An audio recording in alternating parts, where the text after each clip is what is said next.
দেখেন ১৭ লক্ষ লোক ১০০টায় গাঁথা আমি আগে অত্যন্ত জটিল একটা কাজ। তারপরেও আমি বলবো আমরা যেটুকু করতে পেরেছি ইনশাল্লাহ এটা অত্যন্ত আল্লাহ আল্লাহ তাআলার দরবারে শুকরিয়া আদায় করছি। উনি আমাদেরকে আমরা অসুস্থ হয়ে যেতে পারতাম, কিন্তু আল্লাহ তাআলা আমাদেরকে এ পর্যন্ত সুস্থ রেখেছেন এবং আমরা সবসময় আল্লাহ তাআলার সাহায্য চেয়েছি আমরা যে হেফাজত করি। আমি কিন্তু দেখেন প্রথমেই আপনাদেরকে বলেছিলাম দায়িত্ব এই বয়সে এসে আমি ৭৪ বছর বয়স আমার এই বয়সে এসে আমার আর কি চাওয়া বলার নেই। আল্লাহ তাআলা আমাকে দিয়েছেন আমার। আমি চেয়েছিলাম জাতির এই ক্রান্তি লগ্নে একটা শেষ একটা অবদান আমি জাতির জন্য রাখতে চেয়েছিলাম। আল্লাহ তাআলা আমাকে সেই দাঁত পৌঁছে দিয়েছেন এবং বাকিটা ইনশাল্লাহ সুন্দরভাবে সফলভাবে সমাপ্ত হবে এই আস্থা আমার আছে। আজকে আর কথা বলি না, আমাকে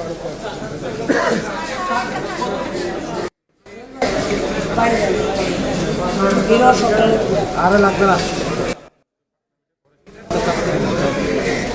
ভাই শুনেন, আমি আসলে আপনাদের মনে আছে আমি প্রথমেই বলেছিলাম এই যে সোশ্যাল মিডিয়া এবং এআই জেনারেটেড কন্টেন্ট আমাদের জন্য ১ নম্বর একটা থ্রেট, প্রথম থেকে বলে এটার জন্য আমরা অনেক প্রস্তুতি নিয়েছি, তারপরেও ওটা মোকাবেলা করে শেষ করা যাচ্ছে। সেদিন ক্যানাডিয়ান হাই কমিশনার আসছিল, বলে যে ভাই আমাদের নির্বাচনও আমরা এটা থেকে করতে পারি নাই।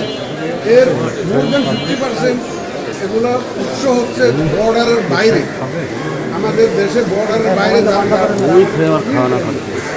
এটা পারছি না, কিন্তু আমরা সত্য তথ্য দিয়ে অপতথ্যকে মোকাবেলার যে স্ট্র্যাটেজি সেটা নিয়েছি। আপনারাই দয়া করে সত্য তথ্যটা প্রচার করবেন এবং আমরা মেইন স্ট্রিম মিডিয়ার উপরে আমরা রিলাই করি। কারণ সোশ্যাল মিডিয়াতে ধরেন আমার কাছে একটা মোবাইল আছে, ইচ্ছা মতো একটা দিয়ে দিলাম, হাজার হাজার যারা সত্যিকার হচ্ছে দেশের মঙ্গল চায় না, নির্বাচন চায় না, ভালো কোনো কাজ তারা চায় না, তারা নানা পক্ষের হয়ে কাজ করতে পারে, নির্বাচনটাকে করার চেষ্টা করতে পারে। এই জন্য অনেকে হয়তো সোশ্যাল মিডিয়াতে একটা দেয়, সাথে সাথে এটা হাজার হাজার শেয়ার হয়েছে। আমাদের আবেদন হচ্ছে আপনারা এই শেয়ারগুলো যখন তার আগে একটা সত্য মিথ্যা যাচাই করবেন, দয়া করে যাচাই করি তারপর আপনারা সেটা শেয়ার করবেন, এর আগে শেয়ার করবেন না। এটা কিন্তু সবার আমার মনে হয় মানুষ এখন বুঝে গেছে যে এখানে আমাদের সুষ্ঠু নির্বাচন ছাড়া আমাদের আর আমাদের কোনো পাতাল নির্বাচন বুঝে গেছে। এটা তো মানুষের রান আউট দেখলে বুঝে যায়, ভোটের কেন্দ্র কেন্দ্র মানুষের সমাধান দেখতে বুঝে যায়। মহিলারা যেভাবে এগিয়ে আসছেন আমি অত্যন্ত আনন্দিত। আমি গ্রামের বিভিন্ন সেন্টার দেখেছি টেলিভিশনে, মহিলারা অত্যন্ত সকাল থেকে ভোরবেলার কুয়াশার মধ্যে মহিলারা লাইন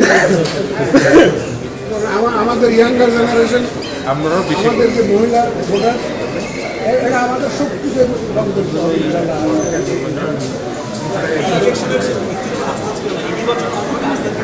নির্বাচন কমিশনের উপরে আস্থা ইতিমধ্যে ফিরে এসছে, নাহলে এত লোক আসতো না।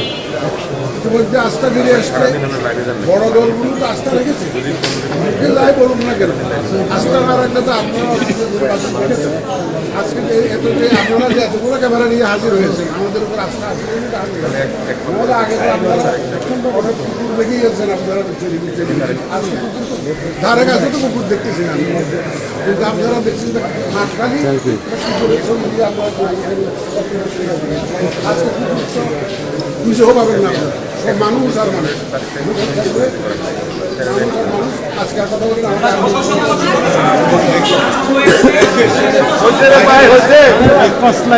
আর কসলাই না ভাই।